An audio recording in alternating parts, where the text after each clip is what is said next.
a very at one point. At one point. That guy looks fucking metal. That's what that is. Yeah. Everyone thinks because you're a zombie, you don't know good coffee. Well, they're wrong. There's only one brew that gets my seal of approval.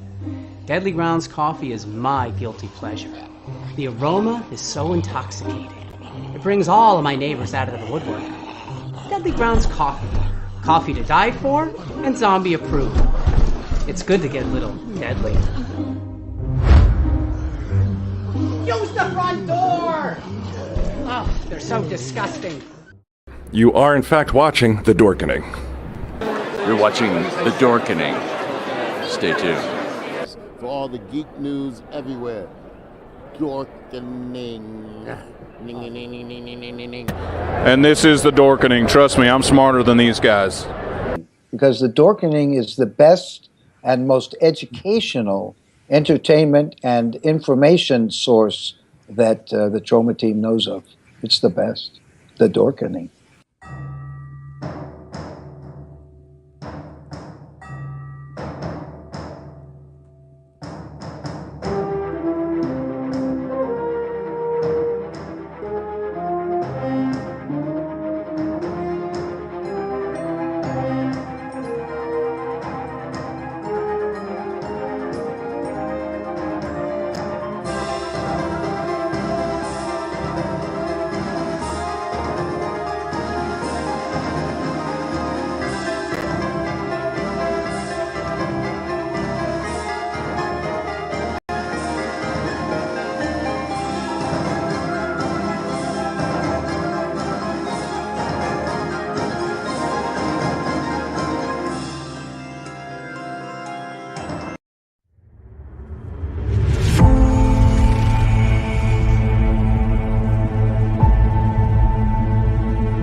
Hey, happy Tuesday, everybody, and welcome to another episode of the Splash Pages comic book podcast.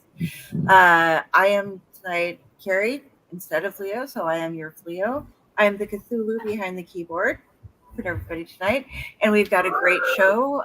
We are going over the comic book Excalibur later. We have a lot of news, and we also have a very special guest. But before we get into that, let's go through and talk to really quick.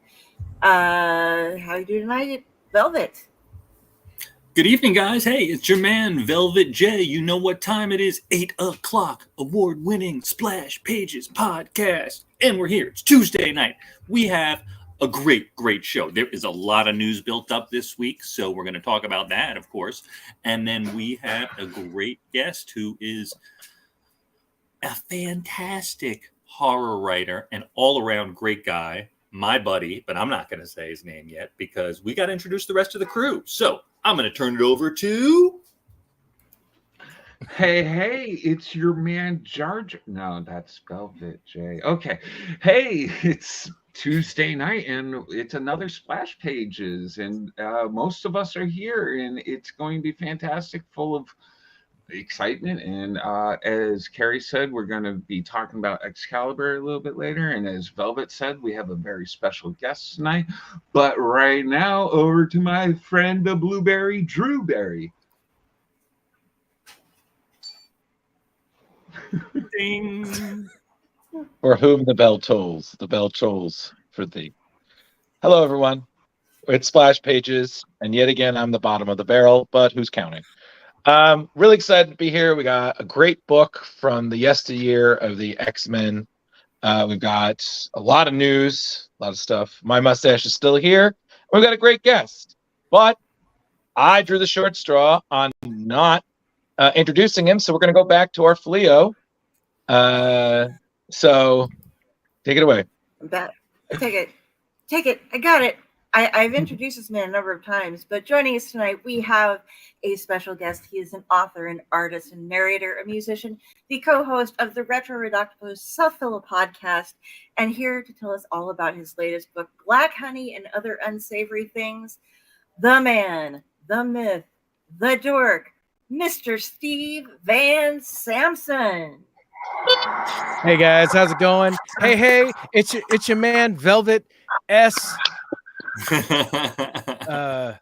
Velvet Parasite here again, back on the Splash Pages. I do things with my hands. No, I'm not Velvet. I love the way you introduce like yourself. I'm in awe. I'm having fun. I love you guys. It's all good, man. I don't feel affected. I love Splash Pages. I love all y'all. You guys are great. You have me on the most energy out of all of us. I love it. He's not like bing bang boom bing. You got such rhythm too, Velvet. Like every single time you're like and I feel like you could keep going for like 2 minutes. And I'm like, I could, but you know, we got to and it's almost it is this close to poetry, and I'm here for it. I just want you to know.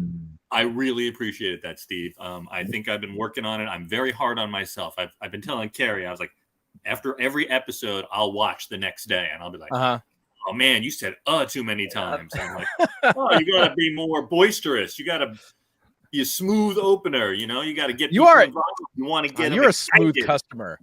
Oh yeah. Thanks for having me on, guys. This is awesome. I have been on Splash Pages numerous times. It's one of my favorite guest spots to do. I love this show. It's awesome. And the last time you were here, Steve, we were talking about She-Hulk, right? It was John Byrne's She-Hulk. Yeah, right? I did a 2 weeks in a row. We talked about She-Hulk twice. It was like we did John Byrne, and then the next week we did Dan Slott. Right. That was really fun. Yeah, good time. Because I was one of the 4 people who liked that show. So hey, it's good to be positive. All 4 of us are on the show. That's great. Yeah, we all like it. And I've been on Retro Ridoctopus one time. That's true. We talked about what did we talk about? Hanna-Barbera. Yeah, we had a Hanna-Barbera day. Yep. Yeah, that was right. That was really fun. Yeah. We should have had you on last week. We just did Future Quest, which had a lot of the Hanna-Barbera characters. Nice. Yeah. So just briefly, Retro Ridoctopus, a show on the Dorkening. Some of you may have heard of it, but we do a lot of stuff, just anything that's retro, anything that's, things we loved growing up. So it could be movies, toys, video games, lots of stuff. I don't know. In the case of Hanna-Barbera, we did a whole Hanna-Barbera cartoon themed episode. And we usually kind of pick things and we just present them, and we just have a good time. Anyway, and I also write stuff sometimes too. So hey, for those of you who are here listening to me talk again with Kari Sanders, like I don't know why you need more. I don't know why. Biggest fan. This lady has just put me on so many podcasts. I don't know why you need more, but thanks. Yeah, for being here. Rob Smales, my buddy Rob's in the audience. I saw him pop up there. Nice. So yep. Hey, I saw him on the other night. Yeah, Rob's awesome. So Steve, tell us about this new and exciting project that's just Black Honey. Sure. Black Honey and other unsavory. unsavory things. Yes. So this, so we have two Which versions. I'm gonna have to call a lie, by the way, because you have the Black Honey barbecue sauce out, and I believe from the reviews I've been hearing from people that it is quite delectable. It's unsavory though. It is sweet. I don't know. But so this is my new book, and there are two versions. We put this out. This is Rough House Publishing, and if you look down here, it says my name, and then it says illustrations by, I don't know if you can read it. It's kind of a blurry. I wish this thing would like focus. It doesn't do that. Derek Rook is it happens the man on this show a lot. People can't focus, neither can the cameras. Well, the book hasn't been smoking the ganj, so there's a slight difference. So Derek Rook is the man behind Rough House Publishing. He did illustrations for this book right here, and he did the amazing cover. There are two versions. Yeah. This one is the hardcover, and the black and white cover is the paperback. Nice. Same illustration. And inside there is a whole bunch of goodies we pack in there. That's what we do at Rough House Publishing. As I opened it, like a whole bunch of crap actually fell out, which you probably couldn't see. But you mean goodies, not crap. Goodies, good crap.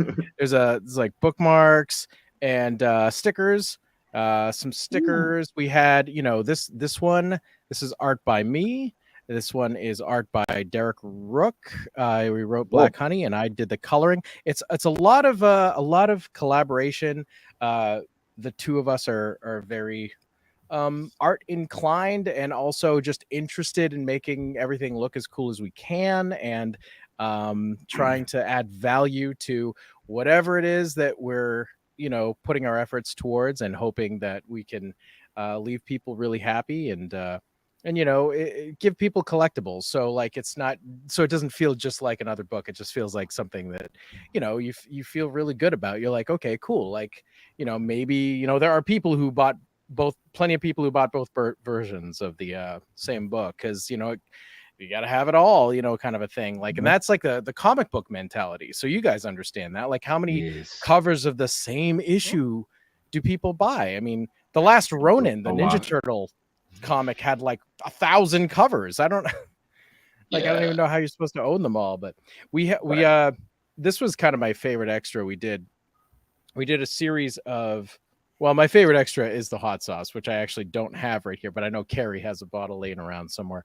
But this is these are our monster trading cards. We did them double size, so you can really get a good look at the art a little bit better. And these are all monsters from the stories in the book, and there is 6 of them, and most of them were drawn by Derek Rook and colored by Mike Broom. Mike Broom is a guy who he is out in California. He's an old friend. He actually works for Greg Nicotero. He's a really great, very talented guy. And so he was able to, we've been trying to work with him for a couple of projects. Derek used to do stuff with him back in the day. And so this just was the one that worked out, and we were really excited to have him on board. But yeah, so what it is it's 11 short horror stories, all written by me, and each one has an illustration by Derek Rook. So let me see if I can find one. Here we go. So this one here is the story No God But Hunger. And cool. This is that artwork. There's 11 different ones. I love this one, Growing Just Beneath. Some of them are, it's always, that's cool.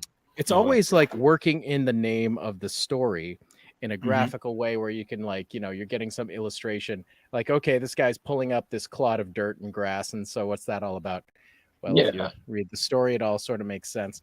And so we had fun with it, and we're really proud of the presentation, and the sales have been very good, and we're very grateful to everybody who's shelled out some of their hard-earned cash on a horror book. And so that's Black Honey and Other Unsavory Things. We put it out a couple of months ago, and if you guys have any questions, like, Are we breaking records? Breaking records for how's the reception, Steve? Yes. So breaking records for me, definitely. Awesome. Yeah, the sales have been great. I dropped one of the goodies. What was the time frame that it took you to put the book together and get it all published? So it was what's a venture like this take? Just under a year. From the point where we were having the initial conversations of like Derek and I were kind of just conceptualizing the project in general. I knew I had a book of short stories kind of at this point because, as you know, I write novels too, but as many novelists do, they write short stories as well. And you know, some of those, you know, you sell, you end up you give them to this book or that magazine or whatever, and you know, other ones you don't. So you end up having this collection of these short stories that, you know, pile up depending on how prolific you are. I'm not that prolific, but took me a few years, but I'm like, okay, I think I have at this point a book's worth of these. And so it was great. So some of the stories have been published elsewhere and some of them are completely brand new. And one of them I wrote specifically for it. And actually the last story.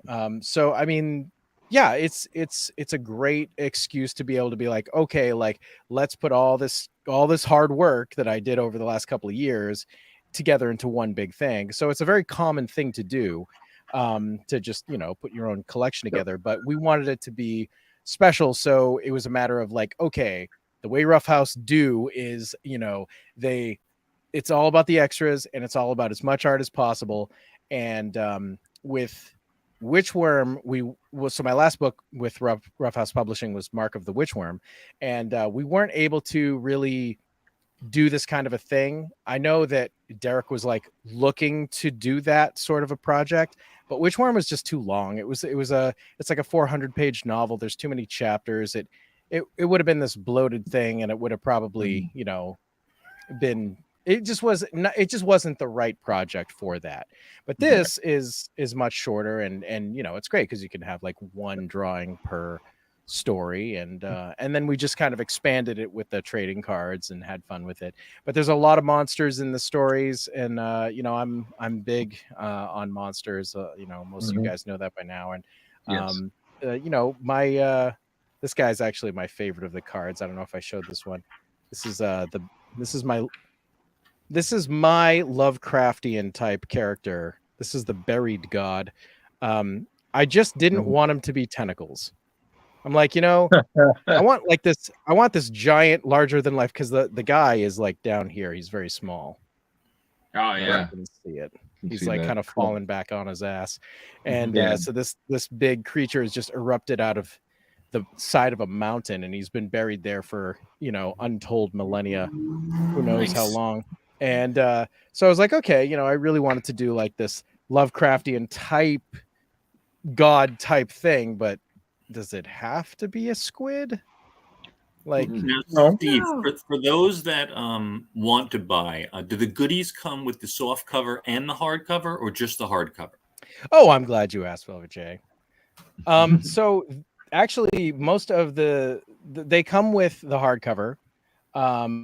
Exclusively. So if you buy the soft cover, these are both available right now on roughhousepublishing.com. But I was told today that the hardcovers are, well, the hardcovers are close to selling out, but not as close as the Ultimate Edition is both.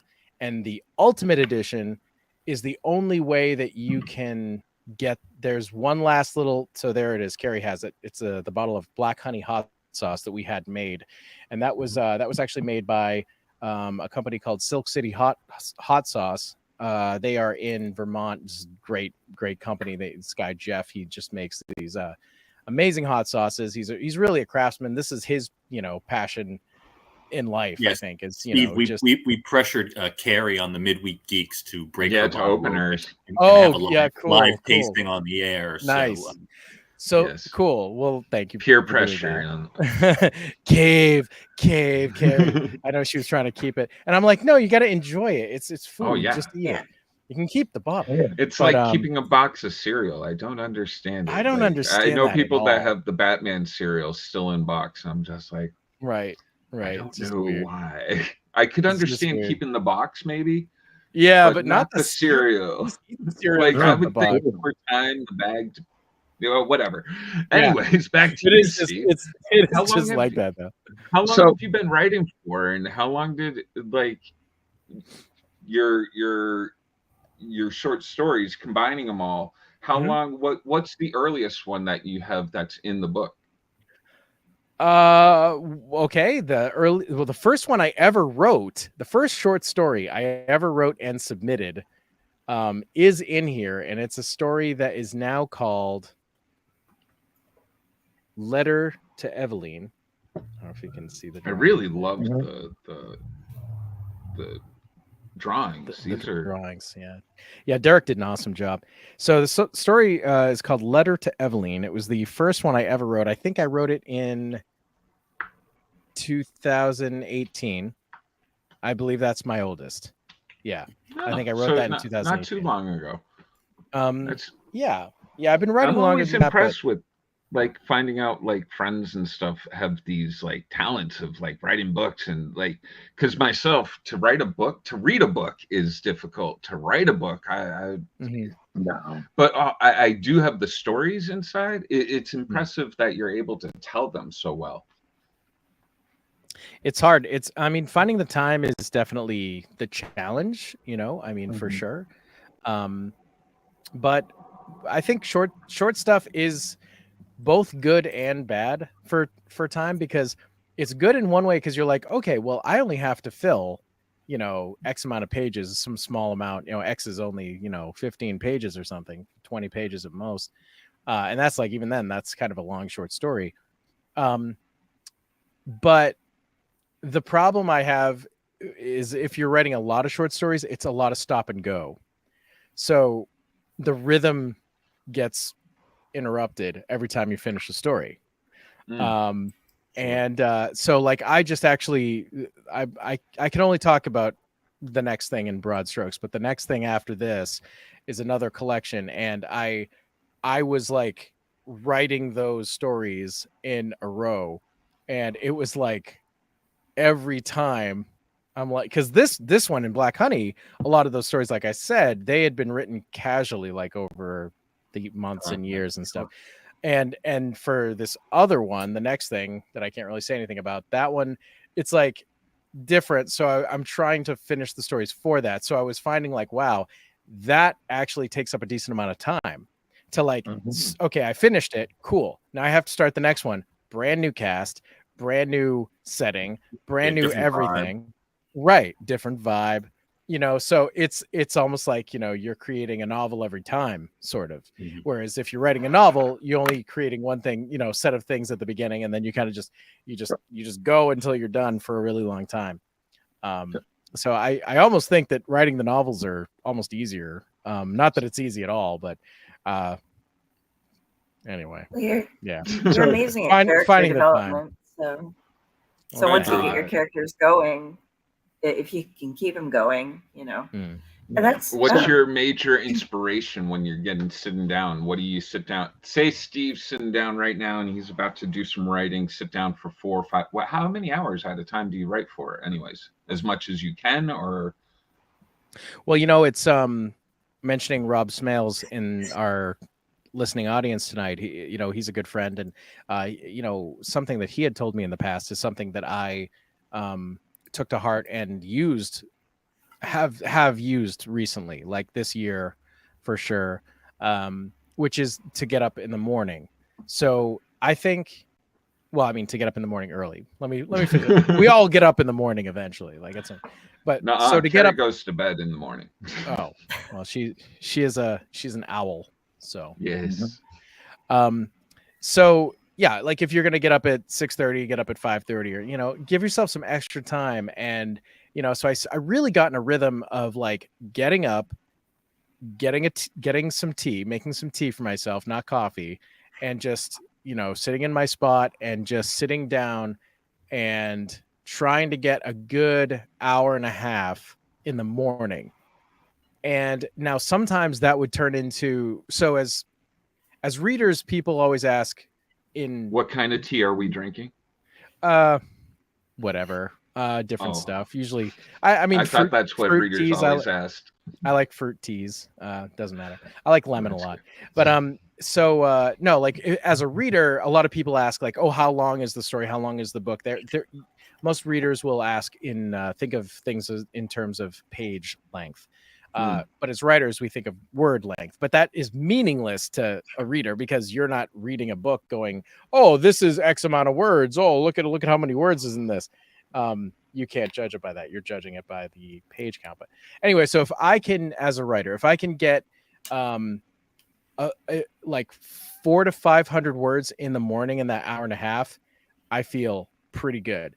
And there were times where like I would get 6. And I'm like, okay, well, I'm like, that was a really good morning. And then if I can, throughout like either lunch break or like at the end of the day or something like that, if I can hit 1,000, then I'm good. If I can hit 1,500, then I'm great. And if on the rare occasion you go more than 1,500, or a rare for me anyway, because some writers do it like it's nothing, then I feel really, really good. You know, and there were a few times that I was able to hit that like 2,000 words in one day count. And the only way I was able to do that is by getting that head start that Rob had suggested, because it's sort of like, you know, it kickstarts your brain thinking about the story for the day. You know, you're not like putting it off until the end of the day. You're already thinking about it, and the gears are going, and you're like, okay, you kind of just want to keep going. And it makes it easier on like a lunch break or something like that to be like, okay, I can continue now rather than start. Now, for those of us with wicked bad memories, how do you keep all your stories? Like, do you have like a storyboard in front of you when you come up with ideas and you're like, all right, here's Tristan's over here, and like, just in case when this woman gets her kid killed, I have to remember that it's his grandson and they're blah, blah, blah.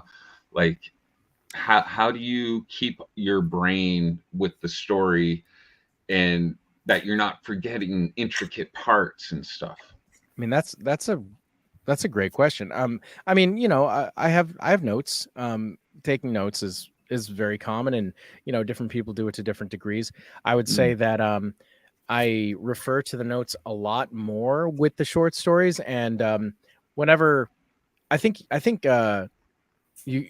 Drew started to ask the question. I think it was Drew, like, you know, or maybe it was you, Jar Jar, earlier. Then you said like somebody was going to start to say, I think, like, okay, well, if you're, what's your inspiration? Like, what the ideas or something? I don't know when the ideas are going to hit, but when they do, I sit down wherever I am, and I'm like, okay, if I'm like driving or if I'm at work or whatever, I'm just going to keep thinking about it. I'm just going to keep thinking about it and not stop thinking about it. And by the time I'm able to write it down, I just blur it out. Like, usually it's like Fast and Furious 1,000 words of notes. Like, that happens all the time. And then I just leave it and I walk away, and I know I'm not going to forget it. It's fine. It's all written down. And when I am able to, I'm going to take inspiration and be like, oh, gee, like, which one of these should I go back to? And that tends to be it. Rarer than that is when I have an idea for a story and I sit down immediately and write it right then, because usually there's something else going on. So you can't just stop, or you can. Some people do. Some people, like, 100% will just hop off whatever they're doing and do different things, and they're writing 6 different things at once. I just personally don't like doing that. So I you know, but I will stop and write the notes. I'll write that 1,000 words of notes, like, no problem.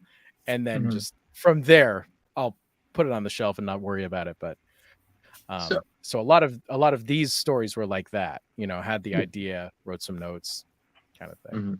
So, well, regarding your stuff, like, you know, the illustrations definitely kind of, in my mind, conjure up, you know, like EC Comics, kind of Tales from the Crypt kind of detail, very gory, you know, but very, you know, intricate and whatnot. But the question I have, Steve, is with horror. I mean, fairy tales were created to be cautionary tales. You know, there was always a lesson, and we've seen that in certain horror that there's always a point to the story or a moral. The best thing that comes to mind is Michael Dougherty's Trick or Treat. Everything had a lesson. It was based on something. So for your stories, you said you had different stories, different monsters. Are there, cautionary tales to your stories? Are there lessons, or, I don't want to say like, is there a point to it? Because it's not, it's not the right way to look at it. But, is there a lesson to be learned in fighting the monsters ye created? I would say I don't have like a hard and fast rule. Like I don't have, I sometimes do, sometimes not so much. I always try to put enough into every story, even the short ones, that there is a decent amount going on and there's a lot of emotional stuff going on. There is a story that I actually read on Kari's podcast called Zandaxar, and it's about a 1980s. The setting is a 1980s arcade, and in that one's sort of like a ridiculous cautionary tale. Like the guy learns his lesson, and it's like, oh, don't be this way, sort of a lesson. But it's like nobody would really do that. But it's my that one's like my creep show, over the top sort of thing. But sometimes there's that, and sometimes it's just spotlighting a dark side of humanity in some way, or what happens if I mean, I do have one story. I've literally, the only one I've ever written is with a kids that have kids and bullies. Like I wrote a kids and bullies on bikes story, and that's in here, and that's called Off Road. And that one deals with the loss of it's really about finding friends in a place where this kid moves into a very different place where he grew up.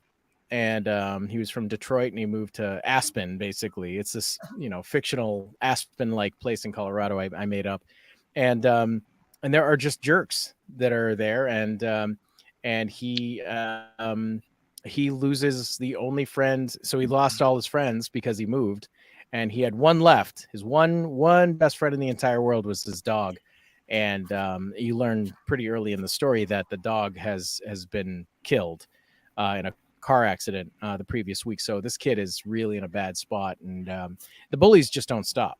They don't care, so it's sort of like just the story of what happens and how he's able to find a new friend maybe. And it's terrible. It's all terrible.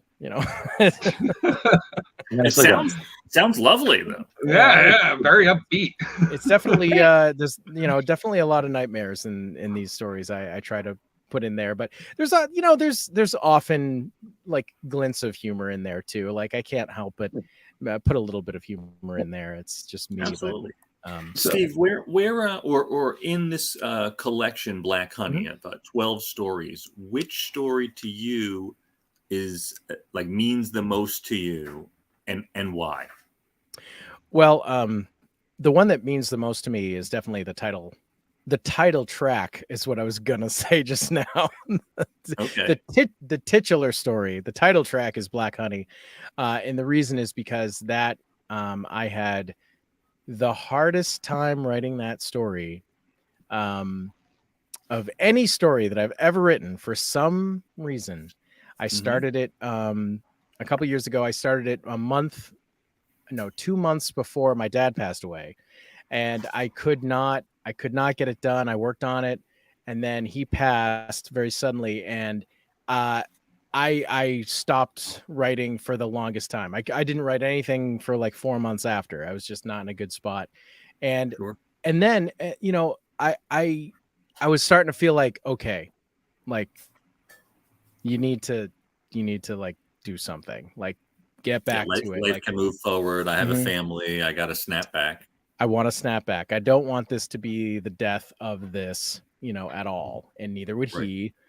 And so I was like, okay, I gotta go back to that Black Honey story. Like I gotta go back to that.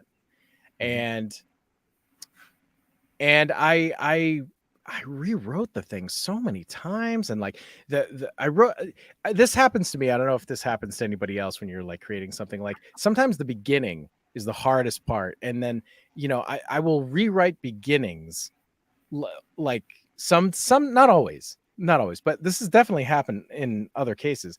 I'll rewrite the beginning like 3, 4, 5, 6 times, and like completely, and I'm like, nope, the wrong person is telling the story. Nope, it's too funny, or nope, it's not funny enough, or nope, it's this is going on too long, I'm bored, or no, it's too short, or whatever it is. It's all like it just can't get there. And that's what kept happening with the story. I couldn't get past the beginning for the longest time. So anyway, 4 months after, I went back to it, and something finally clicked, and I was able to get past where I was just stuck. I was just so incredibly stuck. And it turned out to be the longest story in the collection. And it turned out to be the title track as well. And it wasn't planned to be at all. The book was going to be called something else. And I remember this very distinctly. I remember this one day I was with Derek Rook, and we were, I think we saw a movie. Maybe we saw the Batman, actually. And nice. We were hanging out, and we got tickets, and then we were like, oh, we got some time, let's grab a coffee or something.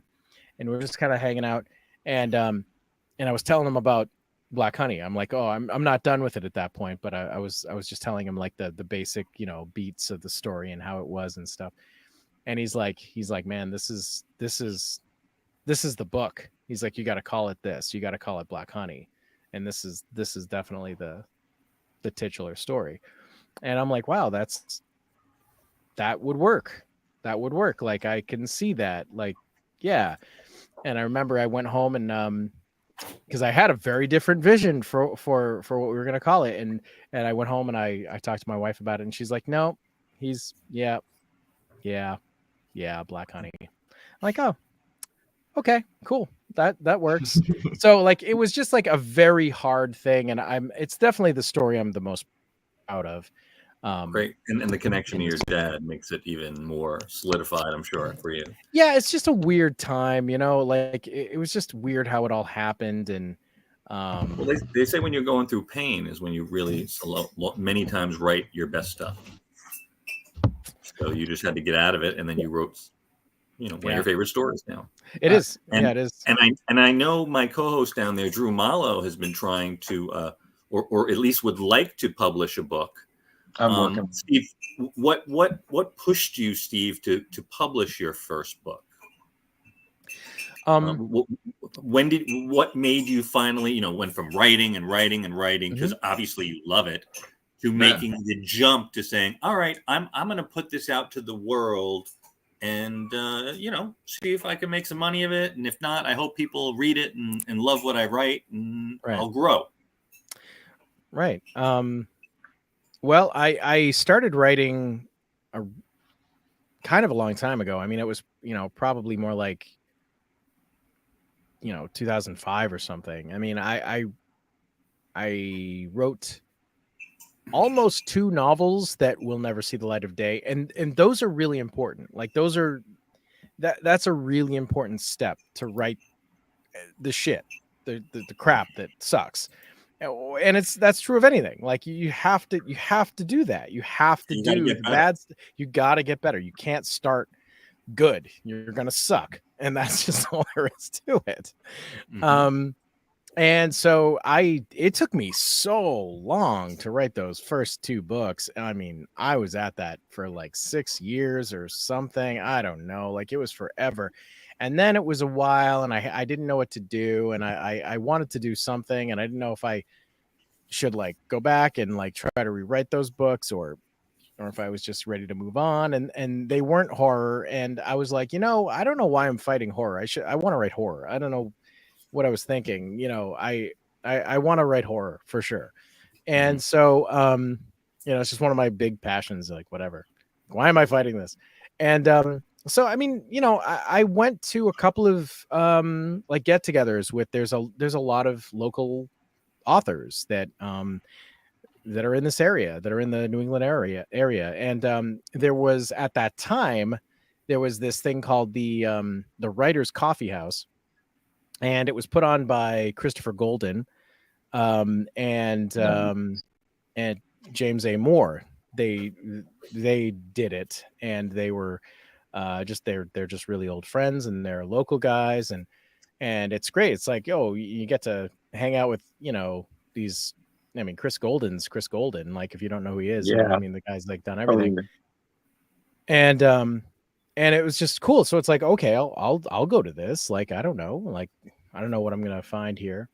And it turned out like I made a lot of like friends with people that I'm still friends with now. So that was probably 2016, and that made me really, really want to have something in the world out.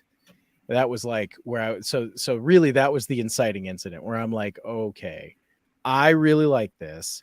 I really had a good time like meeting these people and seeing all these cool things that they do and these books that they've written and all this stuff. And I don't think that was actually the very, very first thing I did, but that was the big first thing where I was like, okay, I need to have something out before I come to another one of these. I want to be like one of these people. Like, I think it'd be really cool to be like, all right, well, I have this out, rather than saying, I've been working on stuff. I don't know. I wrote 2 books. They sucked. Like that's sure. Essentially it. And so I kind of, that's what really, like, I'm like, all right, I got to do something. And that something ended up being The Bone Eater King, which was my very first book. And that came out in 2017. Okay. Nice. And now, Steve, my last question for the interview is actually going to be for Miss Kari Sanders about you. So, Kari, now you are definitely one of Steve's super fans. Would you say so? That's correct? Maybe, yeah. Maybe it's possible. Yeah. Now, so I would imagine then, being a super fan, you have read all of Steve's work. Is that correct? Oh, don't put her on the spotlight. It's okay if you haven't. It's totally okay. As far as I know, I have actually. Okay. And you finished Black Honey? Quick. That's the last question. Yes, I have a bunch of notes on Black Honey actually. Okay, you have a bunch of notes, but now, today. Having read Steve's progression to now, can you give us your unadulterated review of Black Honey? Boom. Well, okay, you have to understand that I started off. This is how I met Steve, and Steve is actually the reason why I am here tonight in a very roundabout way. We were both in a book called Mollo from Mythos, and I started following him. And you guys had a show for his first book, Mark of the Witch, his first book that you did on here, which was Mark of the Witch Worm, that I've done a show on, and just stumbled on it. And but I saw that, and then I started following The Dorkening, and I started following you, and I've been following Steve ever since. And so watching his progression, I started buying all of his back stuff. So I do have the Bone Eater King and Marrow Dust. And I want to check No God But Hunger is part of which is one of the second story in Black Honey, is a prequel basically to the Bone Eater King, correct? Right. Yep. It takes place in the Predator world. It takes place. It takes place directly, like minutes essentially, or like an hour. Look at Steve's face. He's like, they've made the connection. I know. I'm so glad. Yes. That's these guys. Very cool. Go ahead, Kari. I'm sorry. Yeah. Oh. Okay, but no, but it's beautiful as you watch where he's gone with stuff. He was talking about the Zandraxar, which is also in. I was reading Rob Smales the other night, and I found that one in. Was it Totally Tubular Terrors? Yes, I think was an '80s collection that you were in. So I found that one. was yep. There, and I'd read it.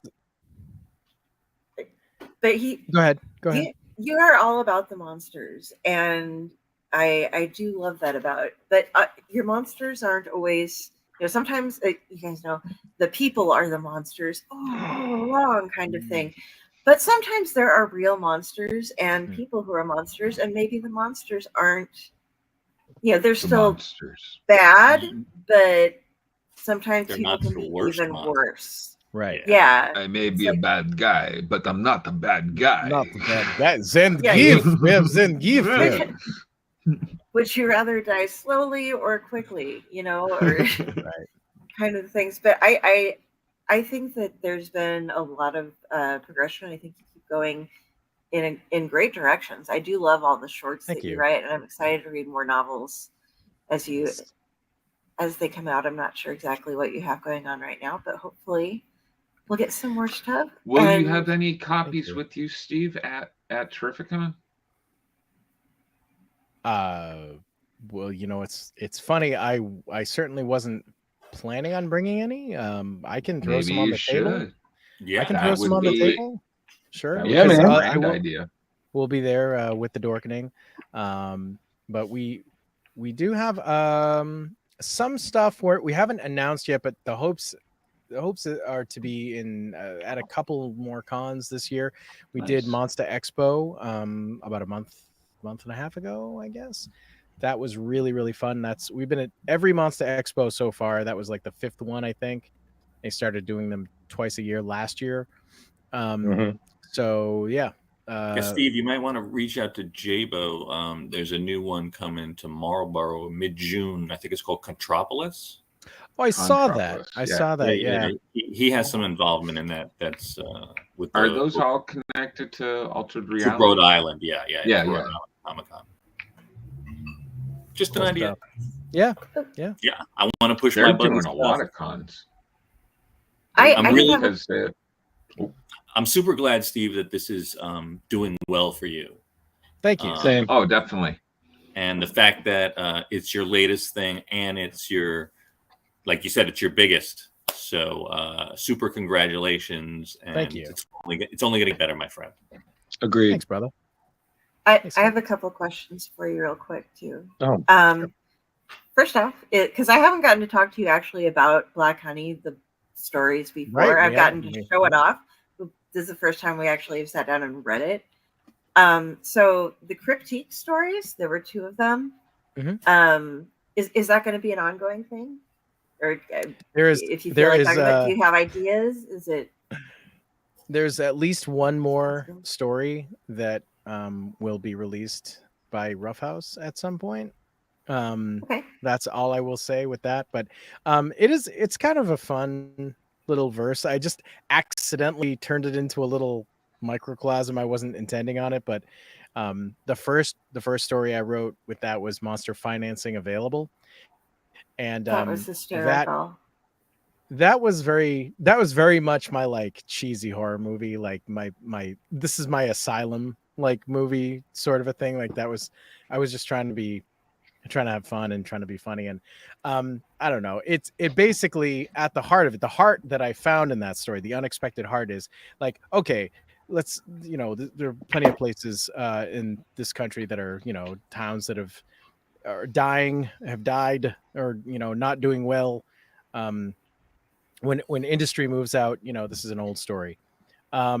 So my idea was like, okay, well, what if like, there's a town like this and there's a company out there and they engineer monsters, right? And what they do is they find places like that, or like the oil, the Prince Spaghetti Company packed up and moved out, or the coal mine shut down, or whatever it is, and the town's just in decline and dying on the vine. And what happens if they go there and they say, well, like, we can give you your own Loch Ness monster or whatever monster, but cool. that idea. So it's like, oh, we'll give you a champ for Lake Champlain. It's almost like Scooby-Doo, but without the little detectives foiling the monster. But there's a real monster, though. They make them, and then they install them. And then, the idea is that it will get seen a few times, and then all of a sudden people start writing stories. It'll make national news. People will come in droves. They'll try to see the monster, and all of a sudden, the town is doing better than it was. And that's the idea. But things go horribly wrong, of course, because it's a horror story. So yeah, but- it's like Scooby Doo meets Cabin in the Woods, kind of. Or Jurassic Park. Yeah. Yeah. So Drew, have you ever to written a horror story? What's that? Drew? I was wondering if Drew ever wrote a horror story. You know, it's actually funny. I completely forgot about this. Like, he's telling these stories, and I remember in high school I wrote this horror story called The House, and it was like, and I wrote it, and I showed it to one of my teachers, and I don't really know what she said about it, but I just remember, like, this was my big cinematic horror movie. Like, I had like this poor defenseless girl being subjected to like these horrible things, and it's funny because when I was writing the story, I imagined it in my childhood home. So that's the thing. But the way I was writing it is if my childhood home was like a mansion, because I was talking like there was like tons of supernatural activity, like dead alive gallons of blood, just poltergeist level craziness. And I just wrote it, and it was very much, a high school thing, and I don't know what happened to my copies of it, because I remember I wrote everything and I kept saving them on floppy disks, which is carbon dating how old I am, doing that. But, and like hearing Steve's in it, I was like, I wonder what happened to that story. Like, fuck me, man. Like, and then I'm like, yeah, because it's funny because I was telling Kari at some point that I've been working on a lot of kids' books. And every once in a while, and I told her that these books I have, they're always like, they're kids' books, but they have little flashes of horror in them.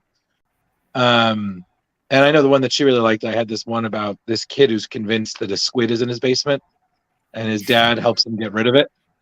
And it was like the most random thing, and I had a little Cthulhu nod at the end, and of course Miss Lovecraft over there was like, "Ooh, oh my God, hi," and then that just kind of evolved, and I was just like, "What else can I do?" Because I just created this little world where kids deal with, they're bothered by these creatures, and the adults know all the answers, right? So they're like, "Oh, there's a boogeyman under my bed. All right, Grandma knows. Oh, there's a pterodactyl in the attic. Okay, Grandpa's got this." Yeah, see, that sounds really fun. That sounds like you could go places with that, tell a lot of stories with that. Yeah, and it was funny. It was just like, I just have these ideas and they just go nowhere. Not what they go nowhere. I'm like, ugh. So, but I think some of that is just life is exhausting, and sometimes I'm like, I'm gonna write, but sleep though. So I feel like I need to do Steve's kind of like what I do with my exercise. I need to be like, all right, cool, I'm up. I'm gonna write for 30 minutes. Sneak it in. If you just got to break the seal. You just got to finish one thing, and then that second thing is not gonna be anywhere near as hard to finish, and then you just keep going. It's just the thing, I think that's what it is. I totally get it. On a different level with me doing the video content pieces, I really commit to these 3-day. And thanks, Colleen. I got home really late. I only banged out one piece, and I know after the show I'm gonna be exhausted, but I'm gonna bang out those other 2 pieces. Yeah. You gotta make the bang commitment. them. Yeah, bang them. Bang them out. Bang with my fingers. But I have like one other question, but I'm just gonna save it for later because I was like, wow, we got so much more to do. So. Yeah. Okay. I just want to say thanks to Colleen. Colleen left me a very nice compliment there. My buddy Colleen. Oh, nice. She was this close to going to see Shin Kamen Rider with myself and my co-host 8-Bit Alchemy last Wednesday, but she had to move that day, so that took precedence. You believe that? You believe that? Yeah. That's a good friend. She's great. What I'm going to bug you for the last one here is sure. We were talking about the super fanning out, and I think I'm in a war with Patsy over who is your great, who's the better fan. And I have my 2 copies of the Ultimate Edition of Mark of the Witchworm. But when I was talking about having issue number 3 or the 3rd numbered copy of the numbered and signed Black Honey 50 copies. He said he had 2. Now, did he get the first 2? Or I don't know. Because I was late to your interview, sitting there waiting for like the clock to roll so I could order the first thing. So the hardcovers specifically come signed and numbered, signed by both myself and Derek Rook, and they're numbered. It's limited to, I think we did. Shoot, I don't want to say the wrong number. I can't remember how many hardcovers there are. Kari, you're going to Terrificon, correct? Correct. She's trying. Wait. Terrificon. Is it official? Oh yeah, 150. Yeah. Yeah, it is official. I just have to book the flights. We're doing that this Friday. Cool. I have to wait until I can. So now, to show that you're the bigger super fan, you just bring your book number 3 down to Steve, and you have him remark it. Yeah. And then you'll have the only remarked copy. And Steve, being an artist, he might put a little sketch on the inside. Hold on a second. That would be pretty official. Hey, Jenny, how's it going? Yeah. I'll always do a little sketch on the inside. And make sure he writes to my number 1 fan, and then you can be like, look, see, he said it himself. And he's gonna look how happy she is. Look how happy she is right now. She's like, woo! That bitch is plotting. She's like, a mutual friend of Rob Smales and myself is this man Tom Dede, and I should say Bram Stoker award-winning author Tom Dede, and he's a great guy from Holliston, Massachusetts. Originally, now he moved far away. Oh, poor Tom. But I saw him last year, and I bought a book off him, and I'm like, he's like, oh, cool, here you go. And I said, okay, Tom, well, I need you to sign it. He's like, okay. And I said, oh, you need to make it out to my favorite person in the entire world. And he's like, okay. So I have his book, and it says, to Steve, my favorite person in the entire world. I know I'm not, but it's a lie. It's a lie, but like, what I can show that to people. They'll be like, look, it literally it says he says it. It's printed.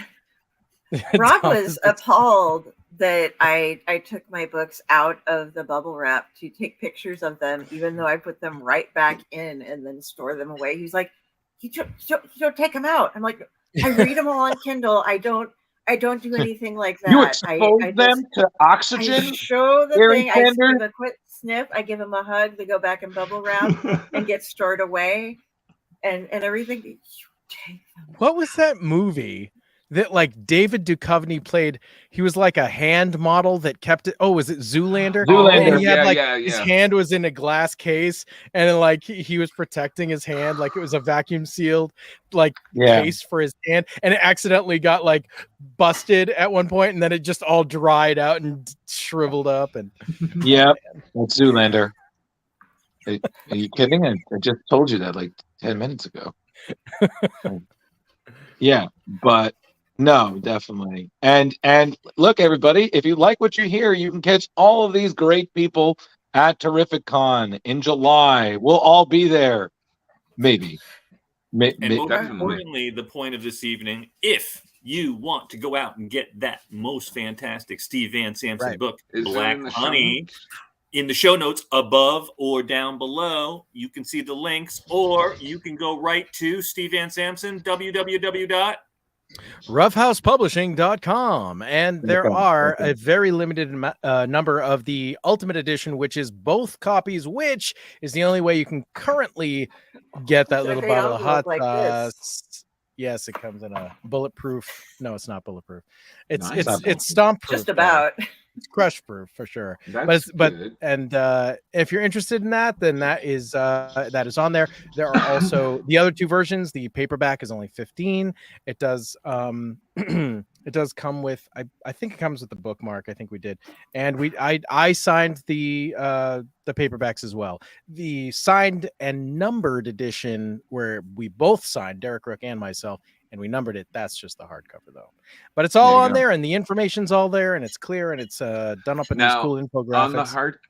On the hardcover, I'm assuming it has a slip cover, right? Or a slip case or of some sort. Yeah. Underneath that, what does it look like? I always like to take those off, and it's usually.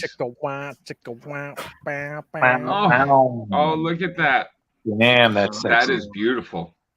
That is some horror hottie right there. Look at that. That's sexy. Mm-hmm. I always love the look of. And you know what's funny, when I heard the name of the book, I was like, Black Honey, like the Thrice song, like Black Honey. I was like, the okay. Imagery perfectly matches the name, Steve. It's like when when you first told me Black Honey, like I had an image in my head, and then you showed me the cover, and I was like, oh, that's kind of like what I was thinking. That fucking works so well. Yeah. This was Derek really knocked it out of the park. The cover's insane. I mean, it's just so incredibly amazing. So the lady is the monster of this story.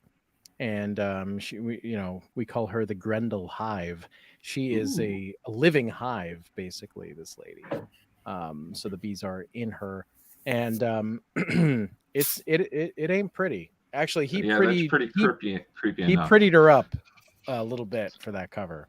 Nice. Well, Steve, thank you so much for giving us your time tonight. You are certainly welcome to hang out with us if you want to talk about comic book news. Yeah, let's do it. Let's do it. All right. Awesome. So as it happens, I am like the world's biggest Nightcrawler fan. You probably can't see. Let's see. You can't really tell. There's a Nightcrawler shelf right there. It's like all Nightcrawler crap. There he is. He's that top corner there. And I loved this book when I was a kid. I had to get it, of course. I was a huge Nightcrawler fan. Before we go into the comic, we're going to go through comic book news. So, but before we do anything, so Steve, are you excited that Nightcrawler is going to be part of his own Spider-Man book where he's Venomized? going to be? No, he's not venomized. He's actually going to be dressed as a spider, helping out New York and stuff. It was, I think it was. Yep. Yeah. That answers my question. Yeah. Look at that dopeness. The uncanny Spider-Man. I can't even get over it. Are you kidding me? I can't get over it. I like I said, my feelings on Marvel books these days are mostly more miss than hit. But that I'm like, I might pick that up. That's pretty cool. But news. We got news. Comic book news. Okay. And we lost Velvet. The circus is left. Okay, he'll be back. All right. So all right. So, who wants to start? That would be I believe this would all be you. Okay. Well, or is we were just starting with. Oh my God. Service. All right, I've got a sweet pile of news. So, hello everybody. Comic book news we got. So, first things first, on the news, a little discussion here on this one. Marvel has confirmed that there will be a new Superior Spider-Man series with the writer Dan Slott returning. Now, everybody will remember this because this spun out of Amazing Spider-Man issue 700, where we saw the longtime enemy of Spider-Man, Dr. Otto Octavius, a.k.a. Doc Ock, as Stan Lee loved to call him, was dying. His body had suffered way too much damage from being essentially whooped all these years. His body was dying. He created a plan to switch minds with Peter Parker. And in that case, Peter died and Ock was in Peter's body.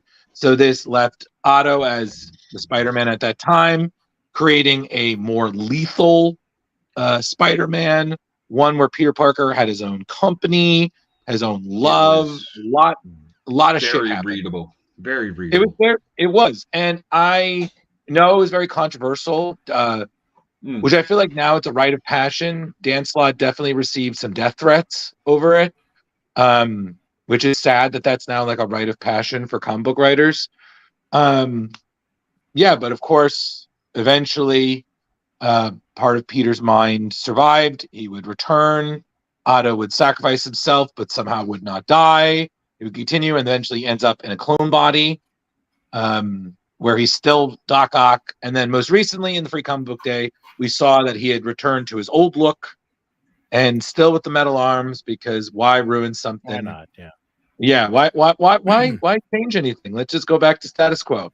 So call that cloney woney comic book nonsense. Boom, exactly. Cloney woney comic book nonsense. Cloney woney. It's like not that. timey wimey. It's cloney woney. No, cloney woney.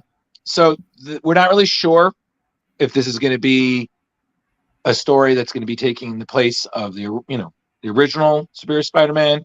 If this is a new one, we're really not sure about that. But it's already created a lot of discussion. Slott is currently writing a Spider-Man series with Mark Bagley, where they've introduced a new character whose name was Spider-Boy, which has been widely not well received.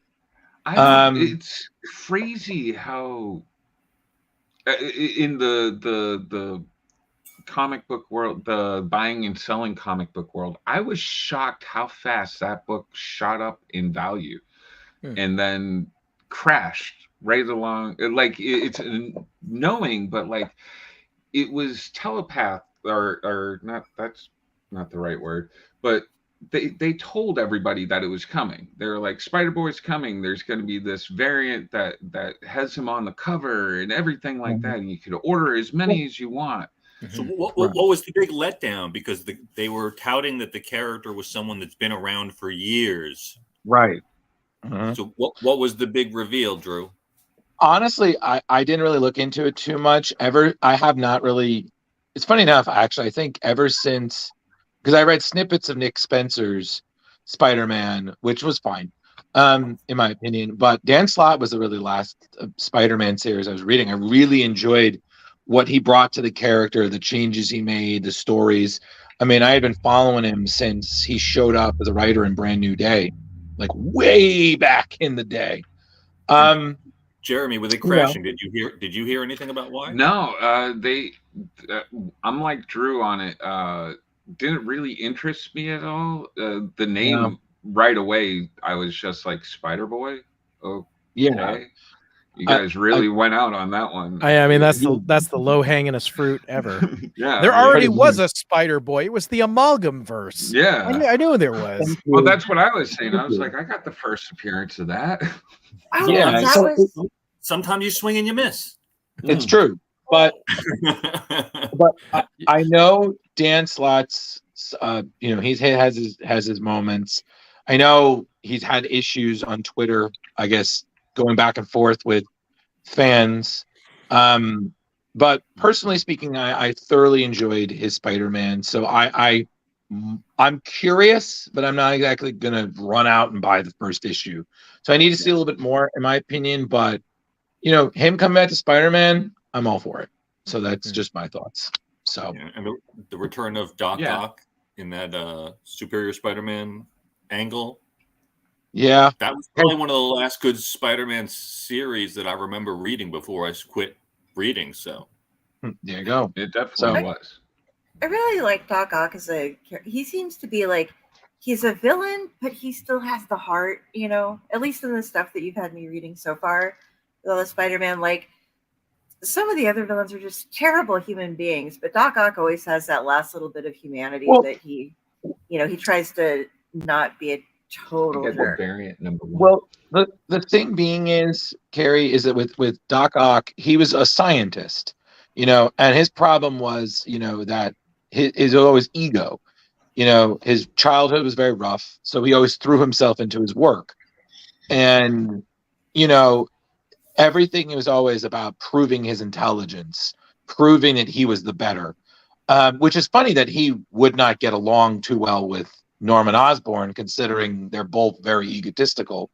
But of course, Norman has the one thing that Ock doesn't have. He's fucking insane. Oh, he's a horrible human. Yeah. Right. Yeah. And now, while we are talking about Spider-Man, I might as well segue to my one news piece. You guys, Across the Spider-Verse this weekend did $120 million. Wow. Which is bigger than which is bigger than Guardians of the Galaxy opened by like $3 million. That's understandable. I feel like Spider-Verse was well received. The original one was well received by everyone. Yeah. It wasn't one of those ones where you had like some fanboys were like on board, and then the other world was like, F this. How are you going to do a cartoon? But right, and it's interesting also that a lot of people didn't know, and I've seen some nerd backlash out there that it's a part 1 of 2, and the second part will be coming out next year. I had no idea. I had no idea. Yeah, Okay. I found out through you, Rich. Yeah, because if you went to the theater and you didn't know that going in, you might have been a little mad at the end. I mean, I haven't seen it yet. I did talk to someone who said that some character arcs are over by the end of this first incarnation, but it's definitely not the whole story. Okay. I mean, cool. And I'll float something. I'll float something interesting to you guys with how Peter Parker Spider-Man has been kind of not so well received lately. What about throwing Miles as Spider-Man and throw Peter Parker to, like, I don't know, throw him in a cocoon or in a multiverse for a few months, and why don't we just have Miles as Spider-Man for a while? Well, but that's the thing, Rich, is that Miles was created when there wasn't a Peter Parker. So then you have that, and then because he was so popular, when his world ended, he still made it in, and then you had the more than one. I don't think they'll ever kill the mainstream Peter Parker, especially as long as they keep making movies off of him, which is the same logic why I don't believe Kamala Khan's death. Sorry that we might be spoiling that for you people, but it's been everywhere, so deal with it. Well, in Amazing Spider-Man, definitely the Marvel tentpole for sure. Yeah. So I think the other thing being is that because a lot of them are tied into properties, movies, television, the deaths don't ever really feel like they're going to stick. There's always going to be some way of bringing them back. Time travel, magic, cloning. It's just clony-wony. Clony-wony nonsense. Timey-wimey. Doesn't make sense to care about the death. Bippity boppity boop. Or as I like to say, bippity boppity bullshit. So in the end, like I said, Dan Slott coming back to Spider-Man, especially one that in my mind, I don't know how many people could have pulled it off, but he made Superior Spider-Man fun. And that is the best kind of Spider-Man, is one that's fun. Like, you can take it to dark places. And he definitely did. But the thing I always liked about Slott Spider-Man is he got the humor well. Like, one of my favorite moments in Superior is when Peter's back in his body and he's facing Norman as the Goblin again. Because this whole time he hadn't been the Goblin, but he's back. And Norman is talking about winning, and Peter just quips. And he says, yeah, well, I never had the dignity to rock a man purse. And Norman just looks at him, and there's a close up of his eye, and he's like, it's you. Like, he knows, like, it's you again. And he's like, the one and only. And I'm like, this is such a great moment between them. And like, Slott knew that. He knew how to take it. He knew how to build that world, but kind of keep, keep the core essentials of Spider-Man strong while not being afraid to make changes, which is always, in my opinion, the problem with comic books, is that fans want change, but then they complain about it when change comes. And at this point, I'm just gonna be like, okay, change characters, but I don't want to read them. But that's exactly my thing. Like, you complain, complain, but we don't see you writing. We don't see you trying to break in the biz to get there. And I mean, fuck. Like, listen, it's doable. I mean, I remember how Jeff Johns got his foot in the door. The man lucked into being Richard Donner's assistant. And it was a happy accident. Look where he is now.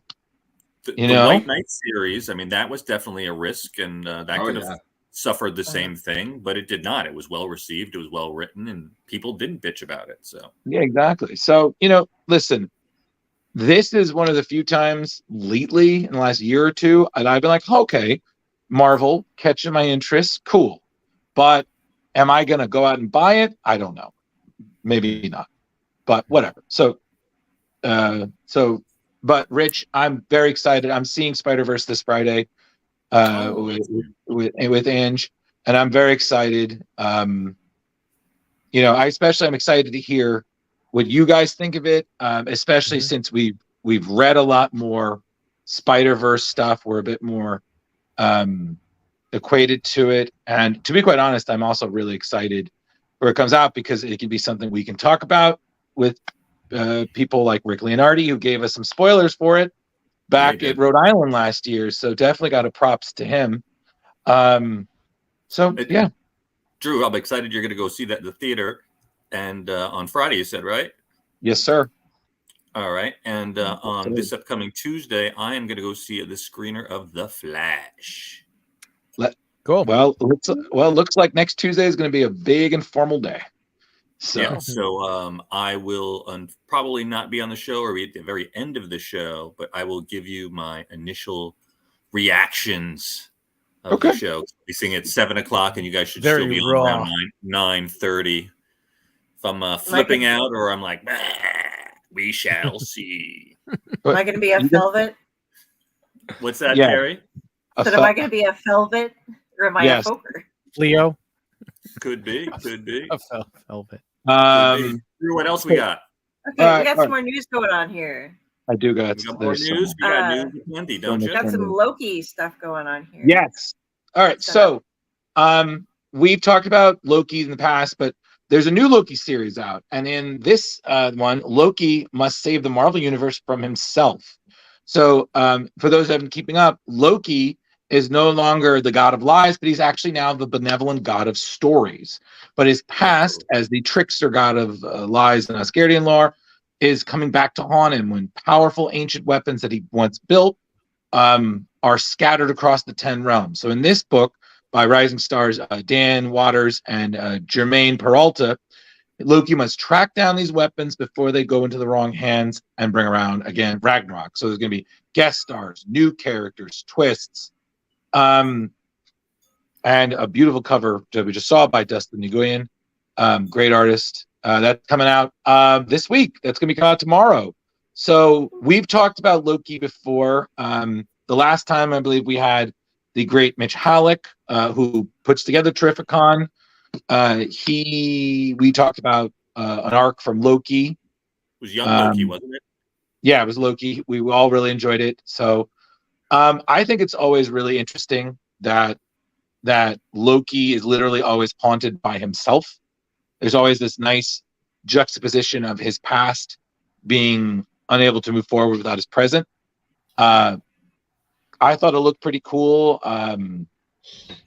Yeah, I mean, I'm always down for a good Thor story, especially Loki is one of the. I feel like Loki has made an interesting change. He's no longer just a villain. He's very much more of an anti-hero. Oh, definitely. Now. He was always an interesting villain, even going back to the very beginning, Drew, and always interesting. And if you're a fan of Norse mythology, you got to love Loki. Yeah. And I've heard of Norse mythology. Tom Hiddleston has definitely softened his image. Yeah. With the movies and tried to make him more empathetic. And like you said, more of an anti-hero. But I'm looking forward to season 2. And but in that the comic series sounds interesting, but I'm not familiar with the writer or the artist on that, Drew. They're both new. I've heard of Jermaine. I've heard of him before. I don't know Dan, but they said they're rising stars. So hey, okay, you guys on the scene, so breaking, so something to look out for sure. So, and something else that's interesting, and this isn't really a picture thing, was that Deadpool is going to be having a new series, which is actually a sequel to a popular series. It's called Deadpool Batter Blood. Bad Blood was a Deadpool series that had the return of Rob Liefeld to the character. So apparently it was very successful enough that it got a sequel. So according to this, Wade Wilson is back and he's bringing frenemies. So the villainous and Thumper. Pouches. Well, which Thumper, I was like Bambi, like the rabbit. So I don't know. Return to take out the man who created him. Wolverine and Cable step in for a daring rescue. But as Deadpool becomes embroiled in nefarious criminal machinations in Madripoor, will the trio be able to join forces, or will Thumper's agenda put an end to the efforts? So says they're able to join forces. Anybody want that? I'd always be excited when that trio comes together with Cable, Wolverine, and Deadpool. That's always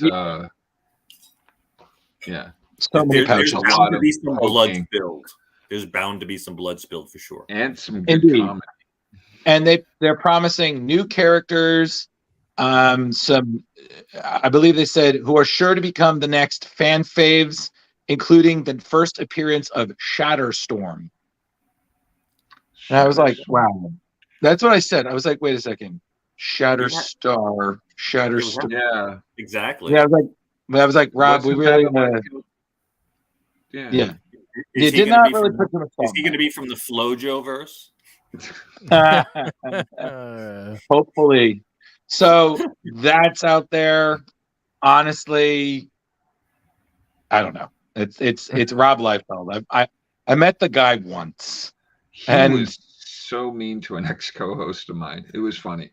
That is a great story, Jeremy. It is.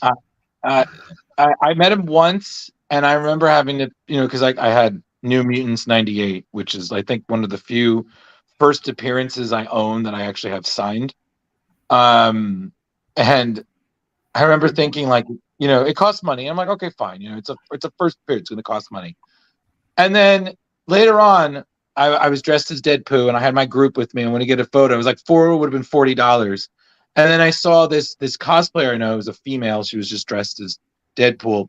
She got a free photo from him. And I'm like, what the fuck, man? This is bullshit. You're only doing this because she's a good-looking lady. Like, yep. Well, that feeds into Jar Jar's story. Don't interrupt Rob Liefeld when he's eating. Yeah, never interrupt that. If you don't have big boobies, don't interrupt him. Don't do it. I won't do it. No, my ex-co-host, we were supposed to interview him in like an hour, and we were on lunch, and we saw him, and he was just like, hey, I'll go over to him and just tell him we're going to see him in an hour and blah, blah, blah. Nope. And as soon as he walked over to the table, Rob was just like, can't you see I'm fucking eating here? Can I not get a few minutes of peace? I was just like, oh, shit. Okay, cool. So Rob Liefeld is very passionate about his salad. So, be careful. You know what you should say? Hey, Rob, how mad you're getting. Can you imagine how mad we are when we see these feet?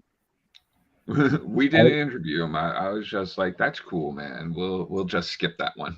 Yeah. He needs to embrace that. He just needs to do a comic all about feet. He should have feet in the whole that should be like storyline. He should really feet, that's call what it comics foot do. sore. You embrace into your faults. So he should foot it up. Yeah, thank you.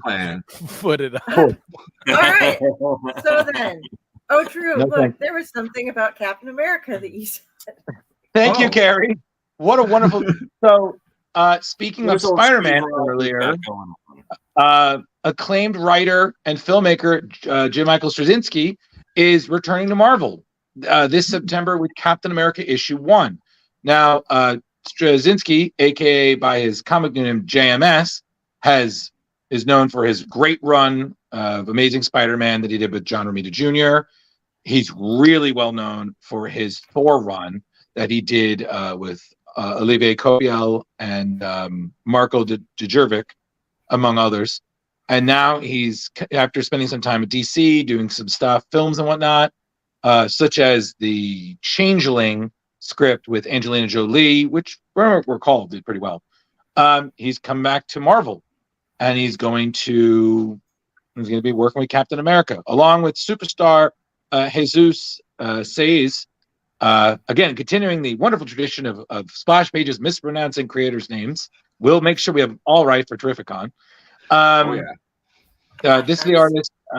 He's done a lot of DC work. I believe he did Swamp Thing with Scott Snyder at one point.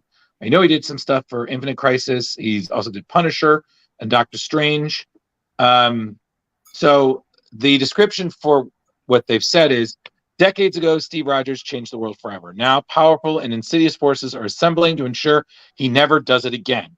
Past, present, and future collide as the man out of time reckons with an existential threat determined to set the world on a darker path at any cost.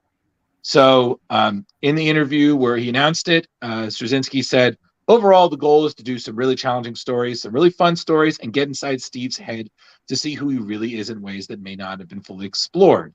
If folks like what I did with Peter and Amazing Spider-Man and Thor, then they should give this one a shot because I'm really squealing for the bleachers in this one. And that's high praise because his Thor run was amazing. I mean, he had a small cameo in the first Thor. He was the civilian who found the hammer when it fell to the ground. Tried to lift it. Right. That's JMS. And his Amazing Spider-Man, he was the one who introduced the whole spider totem magic side to Peter's backstory. So honestly, I know he was at Terrificon a couple of years ago. I got to meet him. Seemed, okay guy, little rough, but still nice guy. And honestly, I wish him the best for Captain America. I think it's going to be interesting seeing what he brings to the story. Although with really old characters in Marvel, I kind of hate to say it, but I've come to that point. I'm like, what more can you guys tell? Like, didn't you work on Planet Hulk as well? Am I wrong? No, that's Greg Pak. Oh, okay. Greg Pak. I have my Planet Hulk is signed by Greg Pak. So hell yeah. Oh, nice. Hell yeah. My World War Hulk is signed by him and Dave Finch, who will be at Terrificon and who Steve is super pumped to meet. I'm super pumped. Super pumped. David Finch is like my favorite living comic book artist. He's a really nice guy too. He seems it online. He seems like a very nice guy. Oh, dude, and he responds to you if you message him, which blew my mind. A few years ago, I messaged him. I was going to see him at Boston Comic Con or something, and I was just like, "Hey, how many comics is too many comics to bring to have you sign?" He was like, "Bring them all." I was like, "Really?" Yeah. Hey, Kari, you can tell him that he was the best part of Ultimatum when you meet him at Terrificon. You could just be like, your artwork was the only thing that kept me going, buddy. Wasn't the story. I crawled through the desert, but you gave me water and manna. I don't know. You gave me water. He's just one of those artists that, like, I'm always excited to see his version of different characters. Like, if I've never seen him draw somebody, I'm like, oh my God. I've never seen him do Ghost Rider before. Like, holy crap, his Ghost Rider is the best Ghost Rider. I remember the first time I ever saw him draw Beta Ray Bill was for that like Omega Flight thing they did for like 10 years ago or something. It was really short-lived, but Beta Ray Bill was in that, and I'm like, oh my God, this is the greatest Beta Ray Bill of all time. His Dark Knight run was so beautiful. Like the art is just amazing. His anytime he did work for the Ultimate Universe, like the X-Men, shit was gorgeous. I mean, obviously, and his Moon Knight. His Moon Knight is just the most amazing. The Bottoms is just one of my favorite, like hardcover, like graphic novel pieces that I own on the shelf. Like it's such a cozy, dark, goddamn dirty, disgusting, miry, awesome read. I just love it so freaking much. And like Raoul Bushman gets his freaking face cut off in the first 2 pages or something. There you go, everybody. Check out David Finch if you haven't already.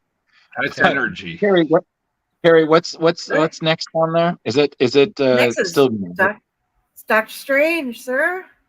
Okay, cool. So Jonathan Hickman has announced that he is working on a new series that was announced back in March called Gods, by him and Valerio Schiti. Valerio's done a lot of work with Guardians.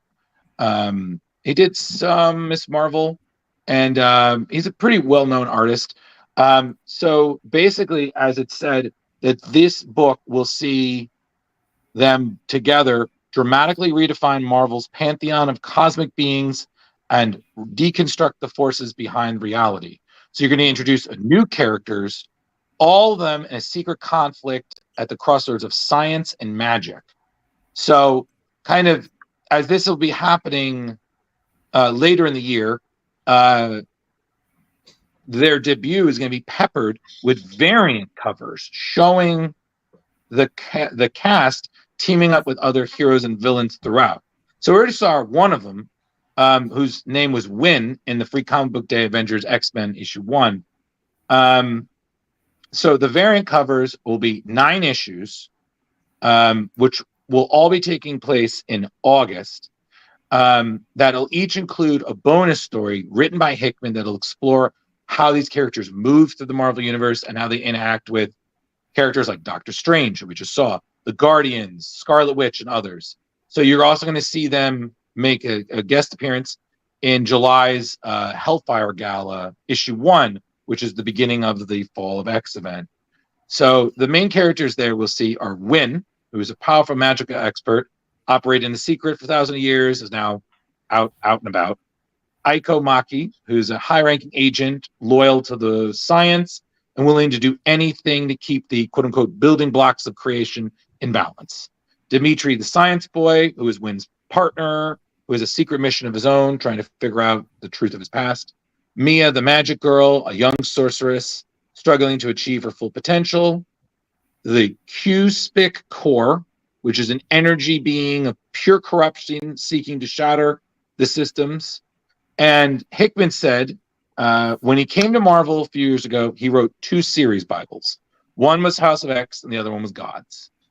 That essentially he's super pumped to do this. He said Gods takes place in its own special corner of the Marvel Universe and the cracks that lie in the intersection of science and magic, and revisit some characters and concepts we've imagined for a more modern, continuity-driven audience. So, all of these variants you will start be coming out August 2nd through August 23rd. So definitely check those out. And it's definitely gonna be something we're gonna be covering as time goes on. So it's a big story from what he's hinting at. But as we've seen from Hickman, especially with his work on the X-Men and other things, the guy has no problem delivering what he sets out to do. Oh yeah. And it's been a long time since anybody's really attacked the cosmic beings of the Marvel Universe, the Phantom Strangers, the Eons, the Infinities. So it'd be nice to see a nice change up on that. I like the magic side of the universe. I really like all the mystical things. And we've seen with him doing the behind the scenes. I mean, one of my favorite Hickman series, besides the work in the Ultimate Universe, is he had a series called S.H.I.E.L.D., which was explaining how the organization S.H.I.E.L.D. actually predates a lot of history that had been there for far longer than we realized. It was a really great book, and it was very, very nice with the history. So I'm excited. I mean, he's been doing great work the last couple of years, so why not? Why not? So next up is actually something that kind of piggybacking something that Steve said. It is confirmed that Jen McKay's Moon Knight issue 25 is the beginning of the end of Mark Spector's time as Moon Knight. Jen McKay's issue 25 is a monumental issue. It's going to be an oversized epic. We've mentioned it before. It's going to be a 2-parter that'll have Moon Knight 25 and then Moon Knight City of the Dead issue 1, where we'll also see one of them. We'll see his former Flame / colleague Layla El Faloui, who we saw prominently featured in the Moon Knight series, which has been announced for season 2. We're going to be seeing. It's going to essentially possibly be the end of Spector's time as Moon Knight. As it describes briefly, this monumental story will see Moon Knight's past and present collide as his old mercenary crew resurfaces. So, I mean, Jed McKay is a great writer. I thoroughly enjoyed his Taskmaster series when that was coming out. It was very short, but he has a good sense of humor. He's a great writer. But again, so like I said before, Moon Knight's been around since the 80s. We've redefined a lot of Mark Spector. There's only sometimes so much you can do with a character. So maybe this means that somebody else will be Moon Knight, which could really lead to some interesting possibilities. Why not? Well, yeah, that makes sense too. If there's other avatars, other people who can be the avatar, or whatever, it's sort of like is a perfect character for there to be other people taking up the mantle. Yeah, absolutely. Cool. So that comes out July 12th. Moon Knight issue 25, written by Jed McKay, art by Alessandro Cappuccio, Alessandro Vitti, and Partha Pratim. And the cover will be by Steve McNiven, the great artist for Civil War, Old Man Logan, who will, again, fun. I'm not trying to make all this, be at Terrificon. So, harmless, more third plug. So, now we gotta have Mitch on so he can hear all of our plugs that we do throughout the show. Indeed, I know. It's like I'm trying to fix the dam. So, of course, I got to give some DC news very briefly because I really want to talk about Excalibur with us before we hit the 2-hour mark. So there is a milestone issue coming out tomorrow. Flash issue 800. Wow. So this is an anthology series. I don't know if I like that cover. It's kind of goofy. Well, don't worry, Jeremy. There's definitely more than one. Oh, obviously. Yeah, there's definitely more than one. So it's an anthology issue. So you're going to have the current Flash writer, Jeremy Adams, and artist Fernando Pizarro, but then also a couple of other creators from the Scarlet Speedster's past. So you're going to have Mark Waid, Joshua Williamson, Geoff Johns, and then artist Carmine Giandomenico and Scott Collins. For those who don't know, Mark Waid worked on the Flash series back in the 90s. Him and then the late, great Brian Augustin both contributed on Waid's 8-year Flash run, where he had a lot of really great stories. I know because I've been blowing through that in my mind. Not reading like someone we know, Kari. Can't read 72 issues in one night, but I try my best. And Geoff Johns picked up where he left off. I mean, he needs no introduction. The man's been writing The Flash for God, whatever, feels so long. And then Joshua Williamson did The Flash, the New 52. So Carmine Giandomenico was one of his frequent collaborators.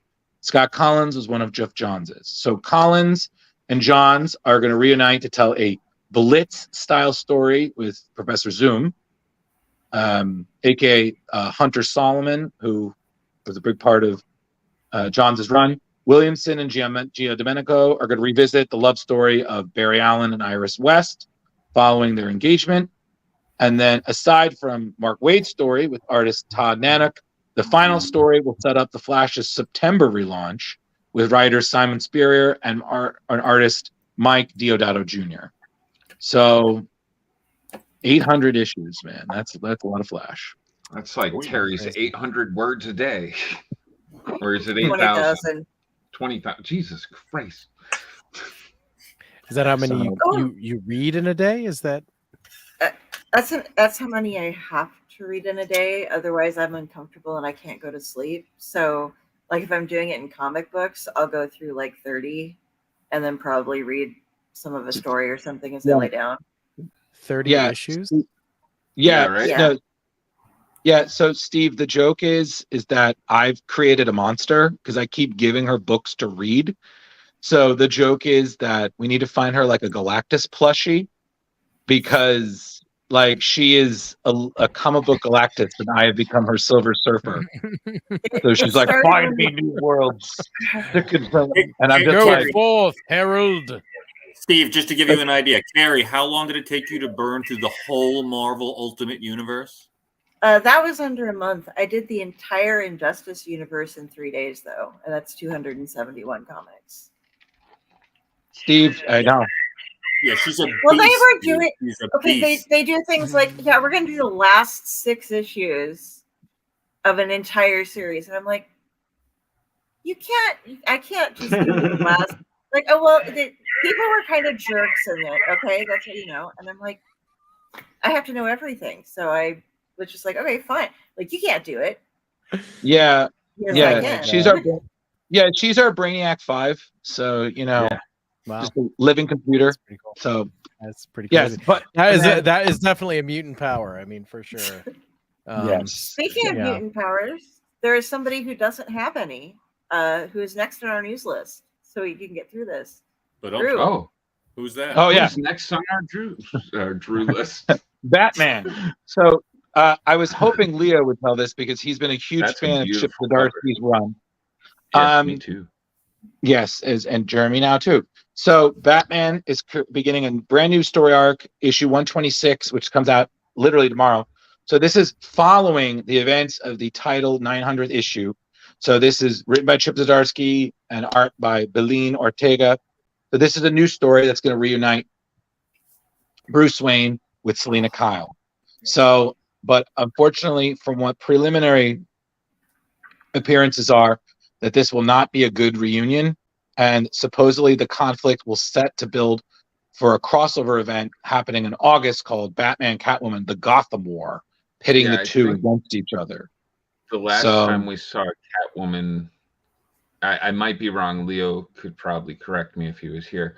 I think that was when she left him not at the altar, but decided not to do the wedding. Was that not the last time we saw her? That is the last time. She took all his money.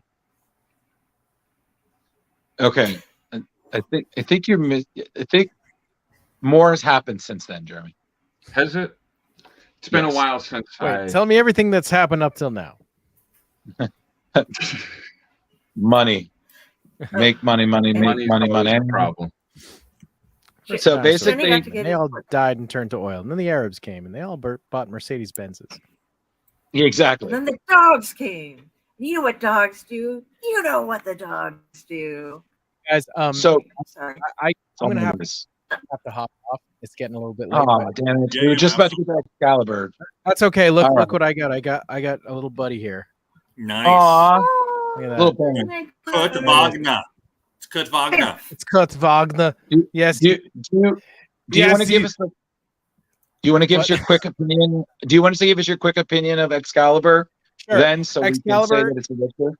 Sure. And then you can bamf out. I will bamf all out. Badass motherfucker. Before I say that, I will say thank you guys for having me on and let me talk about my books again. And that's just the most amazing thing. You guys are awesome people, and I love the show, and I love all you guys. So I just thank you so much. We love you too, Steve. All right, thanks, man. And it's going to be fun. We're going to hang out at Terrificon. I'm psyched you're coming, Kari. That's going to be really great. I'm so looking forward to July. I got a lot of fun stuff. I'm going to different con too, and I'm just dying for July. It's going to be really freaking fun. So I am a big Nightcrawler guy, and this guy actually just came out. This little pop finally. This is like the first freaking comic accurate Nightcrawler pop. Like literally, how many pops have they? Like how many versions of every character in the entire world do they have?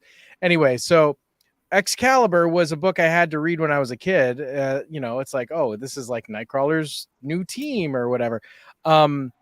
Super weird book. Like, I mean, it's Chris Claremont. It's like, it's good stuff, but it's out there in a way that you don't usually see now, because now, like when Marvel does a funny book, it's like every panel has to be a joke or something.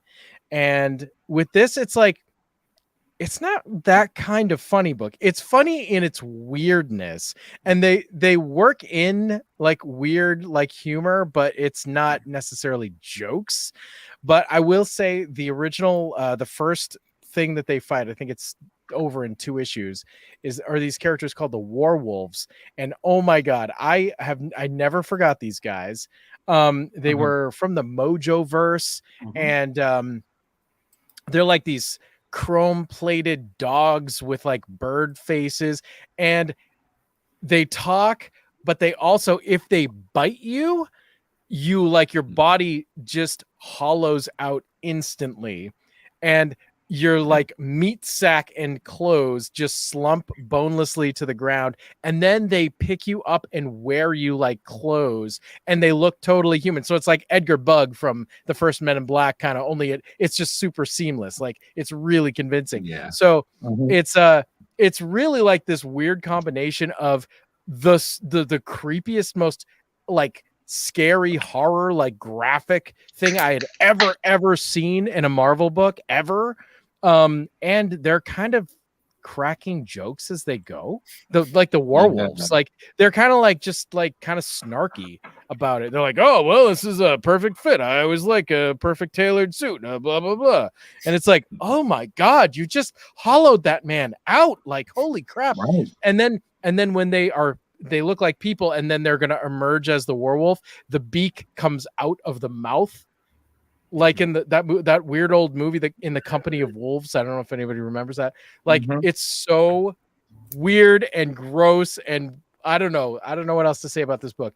It's I didn't get to reread a lot of it for this episode anyway, but I did reread the first issue, and I'm like, oh man, I remember all this crap with the werewolves.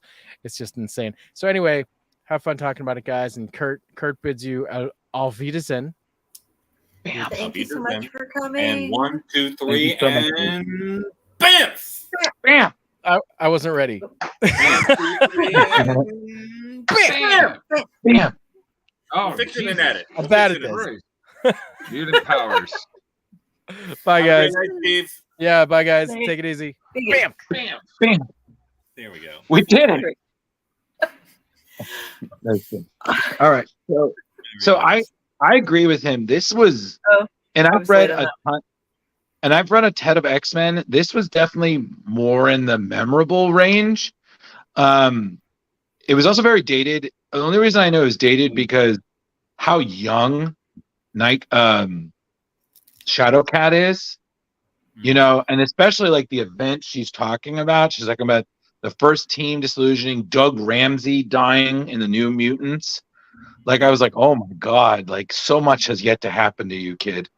And it was just crazy. But there's so much happening, but it all worked. Like you got to give credit to Chris Claremont. He knows how to put together a team. He can really well. Should we get the last 3 little news clips out of the way before we hop in, and then I can get the whole comic thing up and running? Was there any more? Yeah, just a couple things that Leo had set up before I had to go. The first is that they have changed the name of the Captain America movie to New World Order. Okay.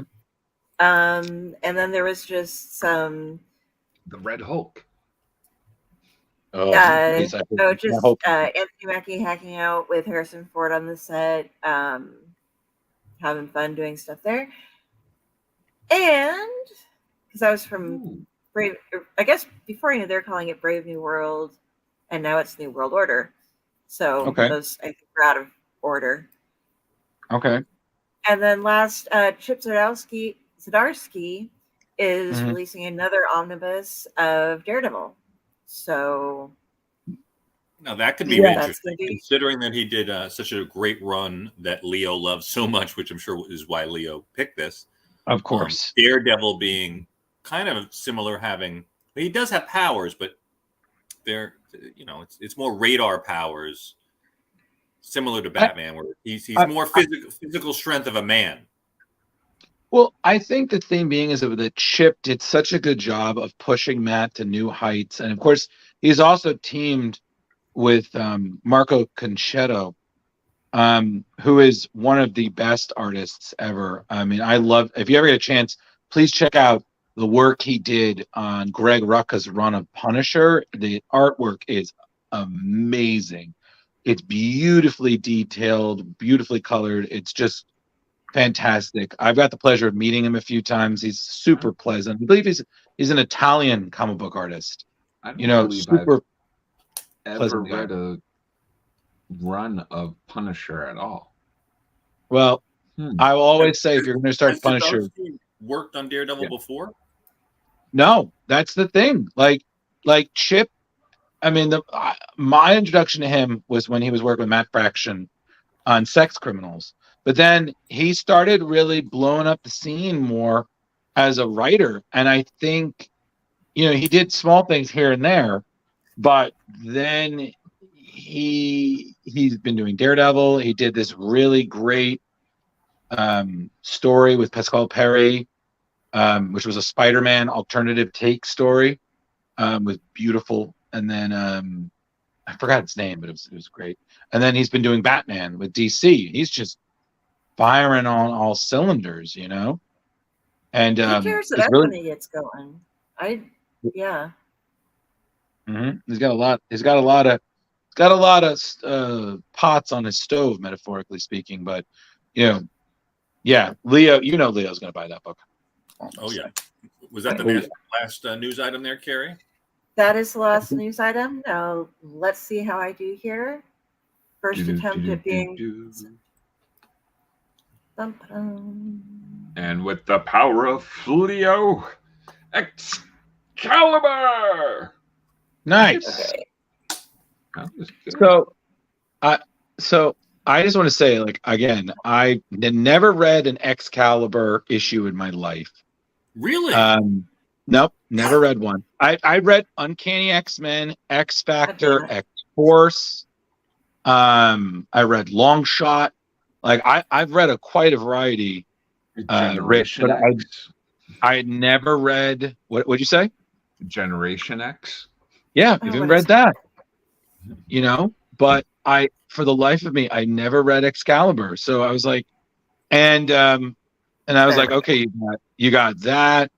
You got Alan Davis. I was like, okay, this is gonna be and this is early X-Men, and it didn't disappoint. But it was like Steve said, I was like, boy, this book got weird and real quick. Yeah, when you start with any creature from the Mojo verse, it's always going to be weird. And here's the Warhounds, like he was saying, and they're just creepy and strange. But I thought this series was interesting, and the very, you had like characters that some were X-Men spin-offs, and then you've got Captain Britain, who seems like he's a little bit of a lush. Yeah. And Megan, who seems to have interesting powers. She seems to be able to draw power from the earth to get as much power as she needs as necessary. Yeah.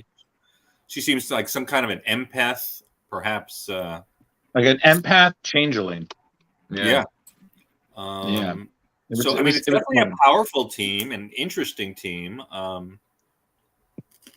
It's the first time we've ever lost the Fleo. Yeah. Indeed. But Jeremy, me, I enjoyed it. I've had the entire series for so long, but I had never read it. I've read different one shots of Excalibur, and I've known of the team, but this was really, as you said, with the Mojo universe, when you're first starting out, it was like, holy crap, what I wasn't prepared, but I enjoyed it thoroughly. Yeah, it was, and also the real world problems, like you were talking about the lush of Captain Britain, and Nightcrawler and Megan there doing a little almost kissing, fooling around. It's kind of like, wow, man, you're putting these like real dramatic kind of like issues that would happen. I really liked it. That was fun for me.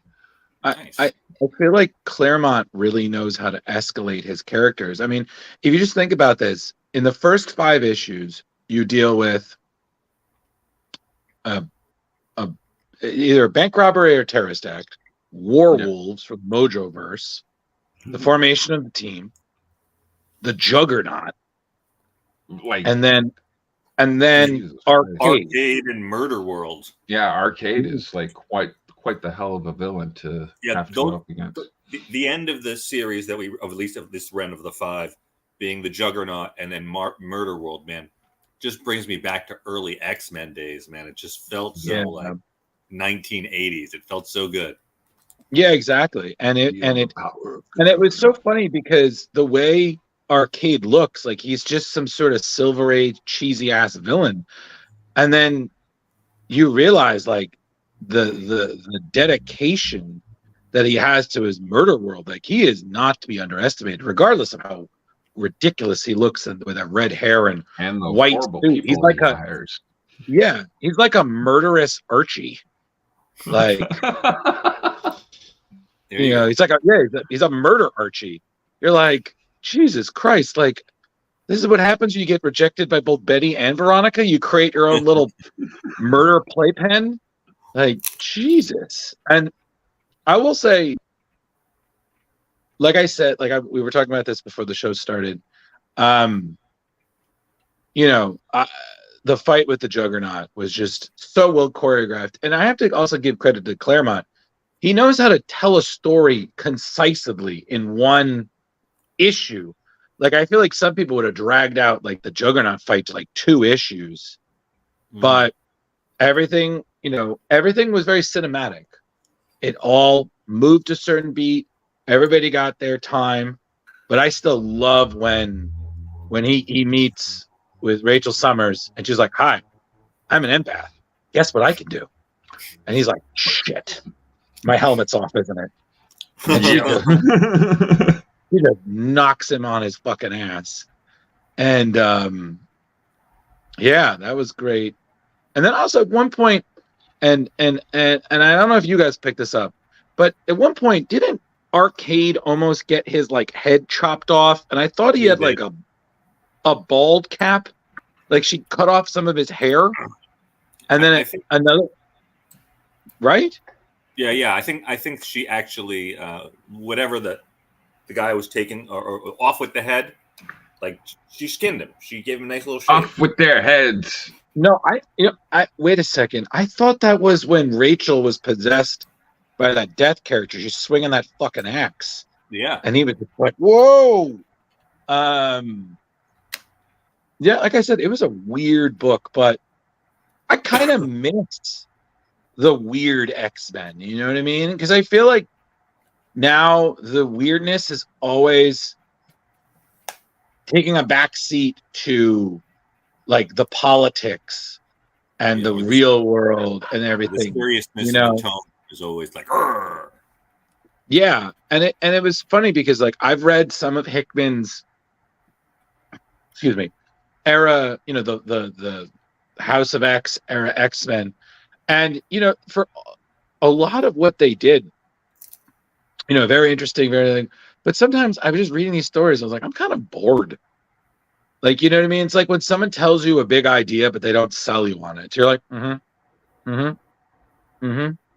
you're all on the same island. Oh, cool. Oh, nice. Okay.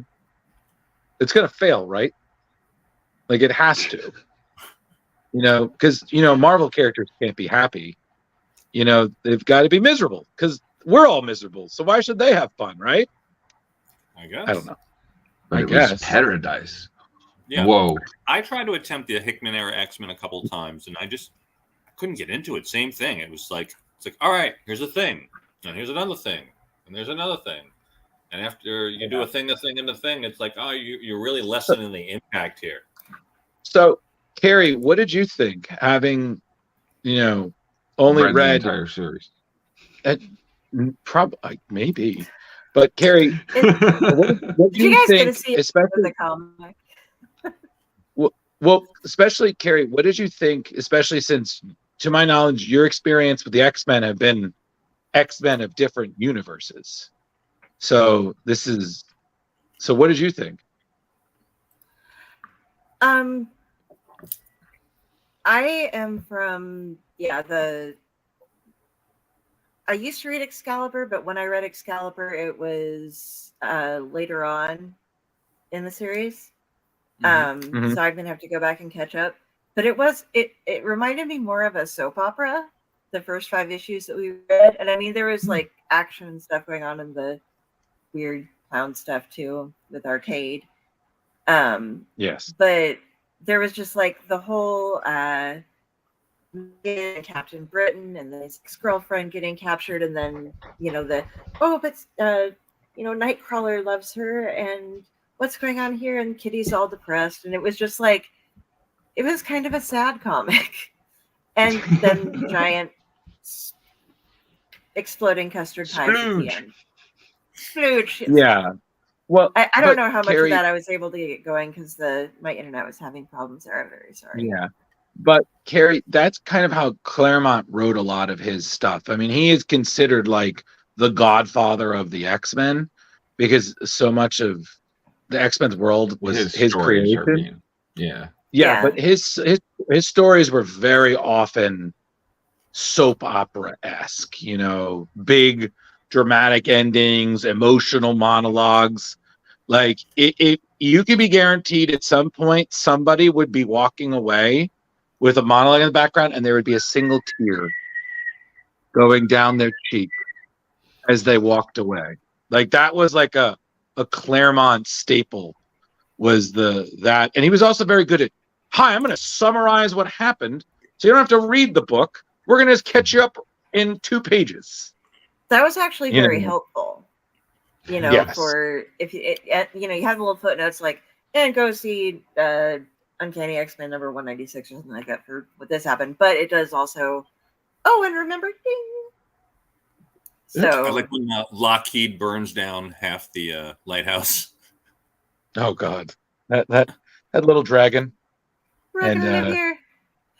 Well, the same thing with that goon that Arcade had. It was like, I'll take care of him, and then it was like, yeah, you'll take care of him, all right. I was like, yeah, you don't fuck with a dragon, man, especially a little purple dragon. Come on, that guy was big. Should we rate this bad boy, or is there any more exploration of the story we want to talk about? No, I mean honestly, this was a nice gem to the yesteryear of X-Men, in my opinion, and I don't know if I'm going to read more, but I'm glad we read it. I don't know. How did you guys feel? I felt I'm going to read more actually because I had a great time and I've got to know what goes on between Kurt and Megan. Oh yeah, you like those real world stories and the empathy of how it could happen. I like without powers. It gets me emotional, you know. It's like, Nice. Shit, what's going on here? And then, you know, later on, does she actually, you know, she's going through because Rachel shows up and she's just like, oh, hold on, what am I doing here? If she's he's OP like powerful. so up in arms about this. Yeah. So I agree, Jeremy. I'd probably delve a little further into it too, because that old feeling of the X-Men that they brought me and this beginning 5 issues still feel like the team's super raw and the writing is still a little early, so they haven't really gelled yet and they probably haven't fleshed it out as well as it could be. So I'd like to see where they go with it. And I did read it years ago, but it's been since 1988. So right.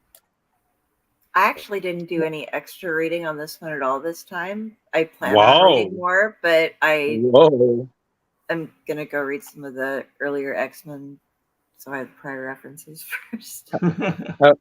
Yeah, Kari, have fun with that. Just remember, anything you read after about 5 years, it will be retconned.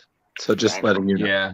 That is the X-Men way. And again. I know. I read it way back in the day. And again. So at a hair over 2 hours, guys, I think I am going to call this, and I'm going to rate this book at 4.33 Bamfs. Okay. What do you think, Kari? I enjoyed it, but I am currently going to give it a 3.5 custard pies. Wow. Okay. Custard pies. All right. I look forward to more, but it needs to build a bit. Okay. You know what? I'm going to go with Velvet. I'm going to do a 4.3 bullshit he did. I'm going to go with that. I think it's a strong book. I agree with you. It's still early, so it's not. And I'd like to give it the same as Velvet and Drew. Like, once again, everybody is pretty much on the same brain wave, I think, with this. It's still early, wanting to know more, needing to feel completion and a custard pie, maybe. Yes. Yeah. So basically 4.33333 star Bams. So Bam. Yep. We're all badass motherfuckers. And so, Kari, this is where you say there's been a lot of talented people. Yes. Thank you all for joining us tonight on a wonderful, wonderful, fun, explosive episode of Splash Pages. We had Steve Van Samson. We had everybody with the gents, except for poor Leo, who's out with some back problems, but you got to have me instead. If you want to find me, look me up Kari Sanders on Facebook. When I'm not here with these folks, I'm also over with the PBDC folks, and you can just look up the main webpage there, psychobunnydc.com, and all of our info is there. Heading over to Velvet. It's your man Velvet J here on the award-winning Splash Pages, and I'm signing off tonight. I'm not promoting anything. I'm not pushing anything. Everyone have a good week. Be chill. Don't fight with anyone. Love each other. Hug each other. Be good. Yeah, you do it. Jar Jar. That's a wrap, folks. I'm going to say all my spiel. Thanks for tuning into Splash Pages. Maybe I could say it right. The podcast always leaves you with a smile on your face and a new appreciation for the world of comics. Don't forget to check out Comic Book Lovers Buy, Sell, Trade, and Auction House on Facebook for even more comic book goodness. And if you enjoyed this episode, be sure to leave us a review. Let us know what you want to hear more of in the future. Share us. Tell your friends about us. Subscribe. Anything. Subscribe. And I'm Jar Jar. See you next week. Shit. Bam! Bam! And Drew dropped out again. Here we go. Drew bamfed out. Now he's bamfed in. All right. So, hi, I'm Drew. I'm on Facebook. I do things. Go to Special Man 1984. I'm on Screen Rant. I'm a writer there. I'm here with these guys. I have a mustache. Glad to be here. Thank you for coming. Bam! All right, guys. Everybody have a good night. Thanks for joining us.